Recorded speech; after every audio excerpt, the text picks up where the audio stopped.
여러분 안녕하십니까? 내일 방송 오후 뉴스 시작합니다. 국민의힘 윤석열 대통령 후보는 오늘부로 선거대책위원회를 해산하겠다며 선대위 해체를 알렸습니다. 김종인 총괄선대위원장과의 결별을 공식 발표하며 홀로서기를 선언한 겁니다. 윤 후보는 이날 여의도 당사에서 기자회견을 열고 우리 선거대책기구와 국민의힘을 잘 이끌지 못했다며 모든 것은 오롯이 후보인 자신의 책임이라고 밝혔습니다.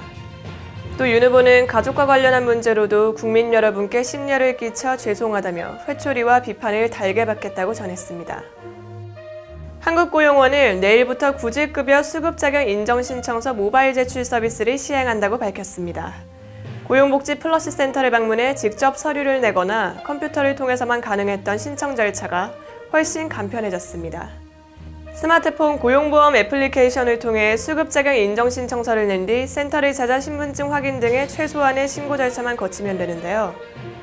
모바일 제출 서비스는 이직 전 18개월 동안 180일 이상 급여를 받은 고용보험 가입자가 비자발적으로 이직한 것이 확인되는 경우에만 이용이 가능합니다. 서울시 교육청이 올해부터 초등학교 신입생에게 입학준비금을 지원합니다. 지난해 중학교와 고등학교 신입생에게 입학준비금을 각 30만 원씩 지원한 데 이어 올해부터는 초등학교 신입생에게도 입학준비금으로 20만 원씩을 지급하는데요. 자세한 소식 이지선 기자가 보도합니다.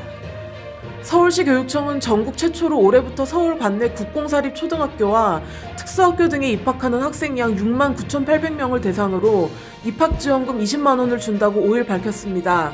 입학준비금은 각 학교에서 학부모 신청을 받아 제로페이 모바일 포인트를 지급하는 방식입니다. 사용 범위도 정해져 있는데요. 등교에 필요한 의류, 가방, 신발과 학교 권장도서 등 필수품이 포함됩니다. 서울시 교육청은 각 학교로 신청한 대상 학생에게 4월 중으로 입학준비금을 지원할 계획입니다. 소요 예산은 약 140억 원으로 교육청과 서울시, 자치구가 각각 4대 3대 3으로 재원을 부담합니다. 서울시에 신고된 58개 비인가 대안교육기관 신입생 70여 명에게도 서울시 학교 밖 청소년 지원센터를 통해 입학지원금을 12로 지원받게 됩니다. 내일 방송 이지선입니다.